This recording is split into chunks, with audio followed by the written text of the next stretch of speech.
जय श्री कृष्णा मित्रों, मेरी कहानियों को इतना प्यार देने के लिए तहे दिल से आपका शुक्रिया। आप यूं ही साथ देते रहिए और यूं ही एहसासों के सिलसिले चलते रहेंगे। मित्रों, प्लीज़ चैनल को सब्सक्राइब जरूर कर लें ताकि आपको आगे की नोटिफिकेशन मिलते रहे और लाइक और शेयर भी। धन्यवाद। अब आगे। कुछ दिनों बाद सौरभ सुबह से ही पहले किसी से बात करता रहा और फिर बाहर निकल गया। मेघना अपने काम में लगी रही। थोड़ी देर बाद सौरभ आया और उसके साथ कुछ वकज़ और एक बड़ा सा बोर्ड था। मेघना ने ध्यान नहीं दिया कि क्या है और वो लोग बोर्ड बाहर की तरफ लगा के चले गए। मिश्रा जी, क्या है? मेघना ने आकर पूछा तो सौरभ ने बोर्ड की तरफ इशारा किया। मेघना, डांस क्लासेस। मेघना ने पढ़ा तो आंखें भर आई। लेकिन मिश्रा जी, मैं डांस नहीं। मेघना अभी बोल ही रही थी कि सौरभ ने उसके कंधे थाम लिए। अब तो झूठ बोलना बंद करो। अब तो इतना रिश्ता है ना हमारा कि तुम दिल की बात बोल सको। सौरभ ने कहा तो मेघना ने थैंक्स कहते हुए उसके सीने से सिर टिका लिया। सौरभ ने मुस्करा के उसके ऊपर बाहों को कस दिया। तुम अब इंगेज रहोगी और खुश भी। मेघना ने कुछ न कहा, बस उसकी पीठ पर हथेली कस दी। मेघना की डांस क्लासेस सौरभ ने शुरू करा दी। हालांकि अभी ज़्यादा स्टूडेंट्स नहीं थे, पर फिर भी सोनम की कुछ सहेलियों और साथ में सोनम भी उनमें शामिल हो गई थी जो कि मेघना से डांस सीखते थे और इन सब में मेघना को खुशी मिलती थी। वैसे भी डांस उसकी पहचान था, खासकर भरतनाट्यम। अभिषेक के जाने के बाद उसने खुद को भी जैसे मार लिया था, एक दायरे में कैद कर लिया था। जीवन से निराश हो गई थी वो, पर सौरभ उसे वापस से जिंदगी में लाने की कोशिश कर रहा था और अब काफ़ी हद तक कामयाब भी हो गया। देखते ही देखते 1 महीने का समय और निकल गया और मेघना के डांस क्लास में 4-5 लड़कियां और 1-2 छोटे कम उम्र के लड़के शामिल हो गए। सौरभ ऑफिस जाने के लिए तैयार हो ही रहा था कि तभी दरवाजे पर किसी ने नोक किया। मेघना ने दरवाजा खोला तो सामने एक 18-20 साल का लड़का खड़ा था। जी कहिए, मेघना ने कहा। आप ही डांस सिखाती है क्या? लड़का बोला। हाँ, मैं सिखाती हूँ। किसे सीखना है? आपकी सिस्टर को? मेघना ने पूछा। नहीं, मुझे सीखना है, लड़के ने कहा। सॉरी, पर इतने बड़े स्टूडेंट लड़के यहाँ पर नहीं सीखते। उद्धरण चिन्ह। पर एक शिक्षक कभी भी शिक्षा देते समय उम्र, जाति या लिंग का भेद नहीं करता। वह लड़का बोला। लेकिन प्लीज मैडम। पर मेघना अभी बोल ही रही थी कि सौरभ उसके पास आया और कंधे पर हाथ रखा। ये सिर्फ घरेलू क्लासेस देती हैं, प्रोफेशनल नहीं है। सौरभ ने कहा। मेरी बहन की फ्रेंड आती है और उसने बताया कि क्लासिकल में मैडम की पकड़ बहुत अच्छी है, भरतनाट्यम पर खासकर। मैं अभी एक डांस रियलिटी शो के लिए तैयारी कर रहा हूँ। इतना टाइम नहीं है कि किसी बड़े प्रोफेशनल के पास जाकर भरतनाट्यम सीख सकूं। मुझे आता है बेसिक्स, पर क्लासिकल में मेरा उतना अच्छा नहीं है। तो मैं सोच रहा था कि अगर मैडम कुछ दिनों तक ट्रेनिंग दे देती। मेघना ने सौरभ की तरफ देखा तो सौरभ मुस्करा उठा। अगर तुम सिर्फ ये सोचकर सिखाओगी कि यह बड़ा है और लड़का है तो मत सिखाओ। पर अगर तुम एक शिक्षक की तरह एक विद्यार्थी को सिखाना चाहती हो, एक स्टूडेंट को सिखाना चाहती हूँ, तो तुम्हें सिखाना चाहिए। उसके पास समय कम है।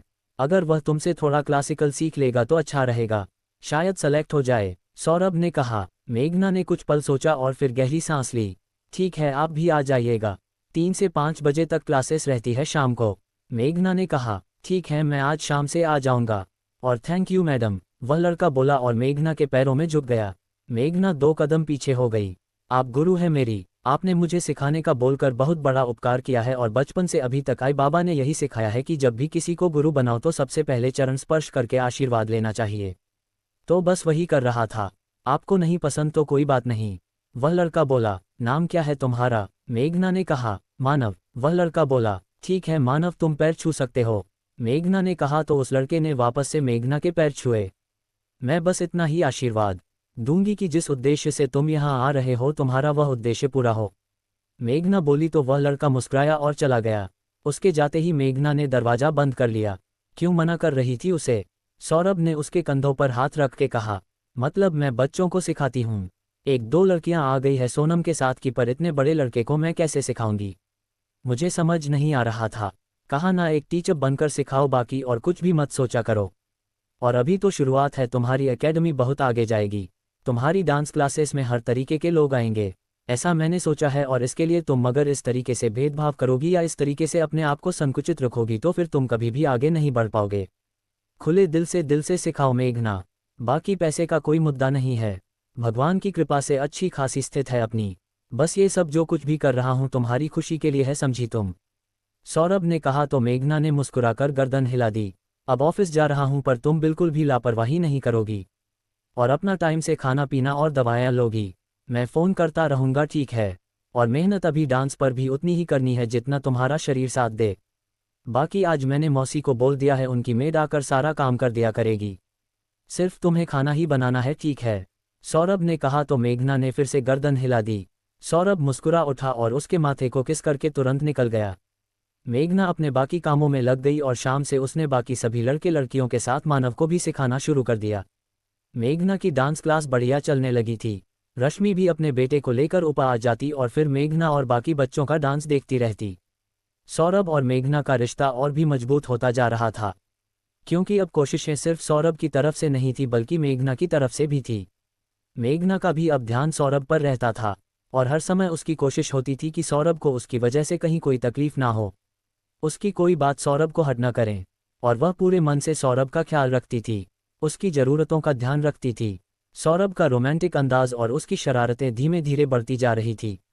मेघना की तरफ से पॉजिटिव रिस्पांस मिलने से अब उसकी उम्मीदें भी बढ़ गई थी और शरारतें भी, और साथ ही साथ मेघना के साथ रिश्ते में भी खूबसूरती आ रही थी। आप जब वह जान समझ गया था कि मेघना उसके साथ धीमे धीमे ही सही पर आगे बढ़ने को तैयार है। मेघना रसोई में जल्दी जल्दी सौरभ का टिफ़िन पैक कर रही थी और साथ ही साथ नाश्ता भी बना रही थी। अभी अभी नहाकर निकली थी तो गीले बाल पीठ पर बिखरे हुए थे, पर लेट हो रहा था इसलिए उसने पहले खाना बनाना शुरू कर दिया। तभी सौरभ रेडी होकर आया और नज़र मेघना पर गई जिसके हाथ पूरी स्पीड से चल रहे थे। सौरभ के चेहरे की मुस्कुराहट बड़ी हो गई और उसने किचन में आ मेघना को पीछे से हक किया तो मेघना ने पलट कर देखा। क्या कर रहे हैं मिश्रा जी, देर हो जाएगी, खाना बनाने दीजिए ना प्लीज़। उद्धरण चिन्ह, कोई बात नहीं मैं कैंटीन में खा लूँगा, पर अभी मुझे रहने दो ना तुम्हारे पास। सौरभ ने भी उसके कंधे पर अपना चेहरा टीका, गाल पर हल्के से किस करते हुए कहा। मेघना ने गहरी सांस ली। रोज रोज कैंटीन में खाना सही नहीं है, तबीयत खराब हो जाएगी। पर रोज कहाँ खाता हूँ, कभी कभी ही तो खाता हूँ ना। पर खाना बन गया है ना, मैं बस पैक तो कर रही हूँ। तो मैंने कब मना किया, पर मैं नहीं हटने वाला यहाँ से। आई लव यू और इस समय मुझे बस तुम्हारी नीड है। Want to hug you. क्या है ये मिश्रा जी? मेघना बोली। लव रोमांस, प्यार मोहब्बत है ये मेघू। सौरभ ने उसे अपनी तरफ किया और उसके चेहरे को अपने हथेलियां के बीच थाम लिया। इसे रोमांस कहते हैं, समझी कुछ मेरी अनरोमांटिक मिश्राइन? सौरभ ने कहा तो मेघना की आंखें बड़ी हो गई। रोमांस का भी तो टाइम होता है ना, हर समय बस ऐसे थोड़ी ना होता है मिश्रा जी। अब आप ऑफिस के लिए तैयार है तो अपना सामान लीजिए और जाइए। नहीं अभी नहीं, अभी जाने का मन नहीं कर रहा। और कितनी खराब बीवी हो तुम, हर समय बस मुझे भगाने पर उतारू रहती हो, मेरे साथ अच्छा नहीं लगता क्या? सौरभ ने उसकी आंखों में देखकर कहा तो मेघना ने मुस्कुराकर उसके कंधों पर अपने हाथ रख लिए।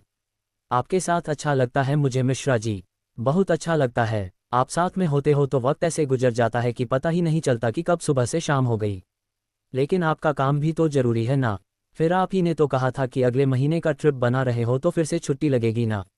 वैसे भी मेरी तबीयत के कारण आपका अच्छा खासा नुकसान हो गया, तो अभी कुछ दिनों तक अच्छे से काम पर ध्यान दीजिए, क्योंकि मैं नहीं चाहती कि मेरे मिश्रा जी को बॉस बिना वजह ही कुछ भी बोले। मेघना ने भी सौरभ के अंदाज में कहा। अच्छा ठीक है, जाता हूँ, पर एक शर्त। सौरभ ने कहा। अब क्या? मेघना ने कहा तो सौरभ उसके चेहरे के एकदम करीब आ गया। उसके चेहरे पर शरारतें मचल रही थी और होठों पर मुस्कुराहट बिखरी हुई थी। मेघना ने आंखें छोटी कर उसे देखा तो सौरभ ने अपने हाथों को उसकी कमर में लपेट उसे अपने थोड़ा और करीब कर लिया। मेघना की धड़कनें भी बेकाबू होने लगी और उसे समझ में आ गया था कि सौरभ क्या करना चाहता है। मिश्रा जी अभी नहीं, कभी भी तुम्हारी हाँ नहीं होती है, बट मैं नहीं सुनने वाला, सौरभ ने कहा और अगले ही पल उसके होंठों को अपने कब्जे में ले लिया। मेघना की आंखें बंद हो गई। अभी तक सिर्फ किस करने की परमिशन दी है मिश्राइन ने, उस पर भी इतना भाव खाते हैं लोग। चलो मैं नहीं बात करता, जाता हूँ ऑफिस, सौरभ ने झूठी नाराजगी दिखाते हुए कहा और जाने लगा कि तभी मेघना ने उसका हाथ पकड़ लिया। अब क्या हुआ? सौरभ बोला तो मेघना ने उसकी शर्ट पर की तरफ इशारा किया। वाइट कलर की शर्ट पहनी थी सौरभ ने, जिस पर मेघना के हाथों में लगे मसाले के निशान आ गए थे। साथ ही साथ मेघना के सिंदूर का निशान भी आ गया था और तभी मेघना ने सौरभ के चेहरे की तरफ देखा और मुस्कुरा उठी। अब क्या हुआ? आप जाकर अपना हुलिया ठीक कीजिए, मैं टिफ़िन पैक कर देती हूँ। अगर ऐसे ऑफिस चले गए तो बॉस सच में आपको फायर कर देंगे और फिर आप दोष सारा मुझ पर ही डाल देंगे। मेघना ने खिलखिलाकर कहा तो सौरभ ने आंखें छोटी कर उसे देखा और तुरंत रूम में आया। देखा तो उसकी शर्ट तो गंदी हुई थी, साथ ही साथ उसके चेहरे की भी रंगत बदल गई थी। मेघना के होठों की रंगत अब उसके होठों पर हर जगह बिखरी हुई थी। सौरभ की चेहरे की मुस्कुराहट और भी गहरी हो गई और वह तुरंत वॉशरूम की तरफ बढ़ गया।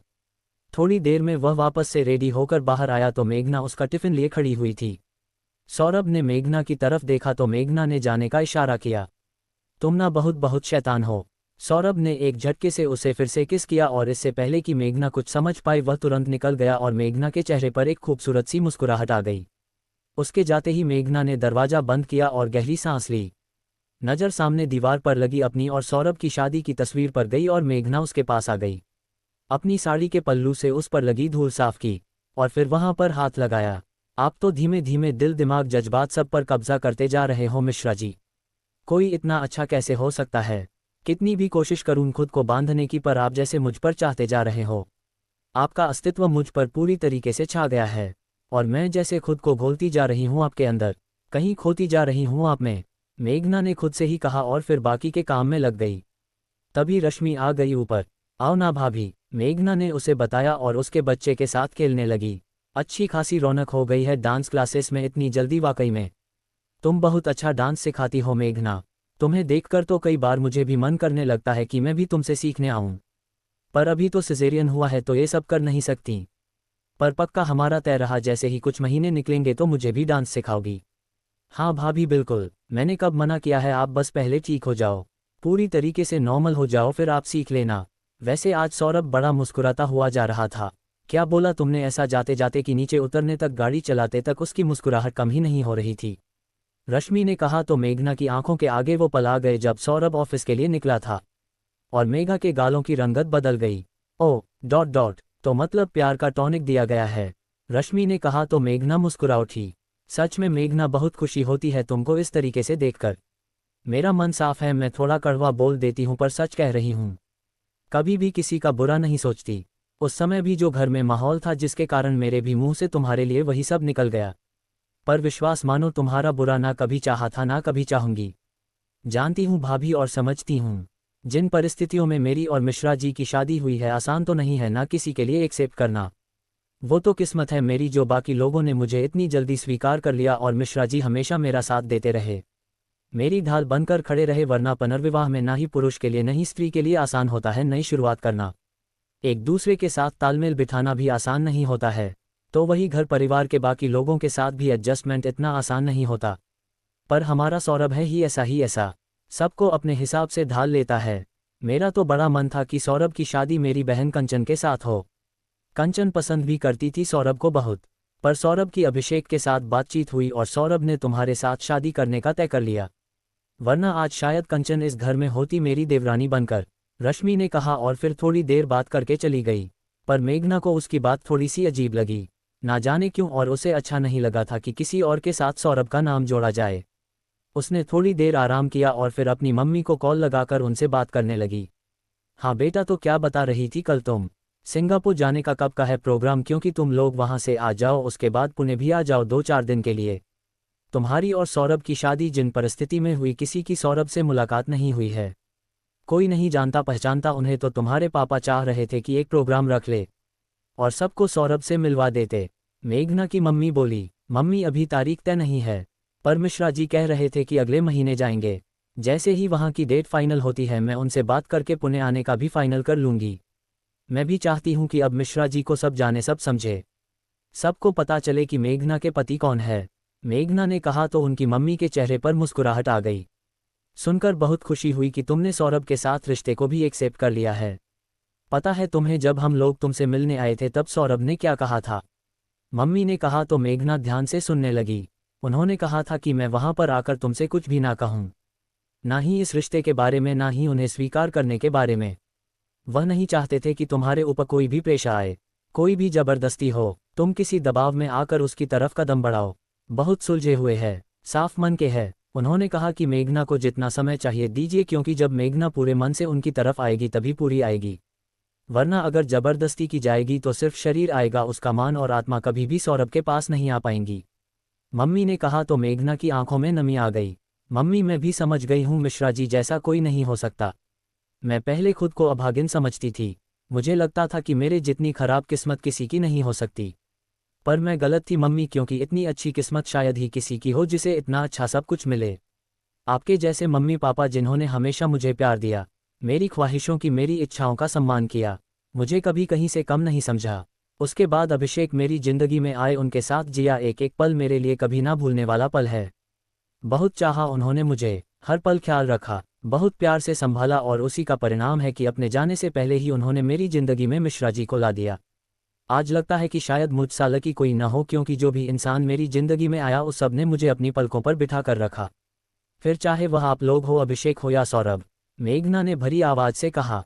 इन कुछ महीनों में जितना मैंने समझा है, मम्मी मिश्रा जी बहुत अच्छे हैं, बहुत समझदार, बहुत सुलझे हुए हैं, सबके लिए मन में प्यार रखने वाले, सबकी परवाह करने वाले, और खासकर उस इंसान की जो उनसे जुड़ा हो। और आज की तारीख में उनका सबसे खास रिश्ता, सबसे नज़दीकी रिश्ता मेरे साथ है, और वह इस रिश्ते को पूरी शिद्दत से निभा रहे हैं। बहुत केयर की उन्होंने मम्मी मेरी, बहुत ख्याल रखा, इसलिए तो मैं इस बीमारी से इतनी जल्दी उबर गई, वह भी बिना किसी परेशानी, बिना किसी कॉम्प्लिकेशन के। मिश्रा जी का मेरी जिंदगी में आना मेरे लिए बहुत ही बड़े सौभाग्य की बात है मम्मी, और जितना उन्हें जानती हूँ उतना उनके लिए सम्मान, उनके लिए प्रेम बढ़ता ही जाता है। मेघना के मुंह से निकला। जानकर खुशी हुई कि तुम सौरभ से प्रेम करने लगी हो। पति पत्नी का रिश्ता प्रेम पर टिका होता है बेटा। प्रेम, विश्वास, एक दूसरे का साथ देने का जज्बा, यही पति पत्नी के रिश्ते को मजबूत बनाता है।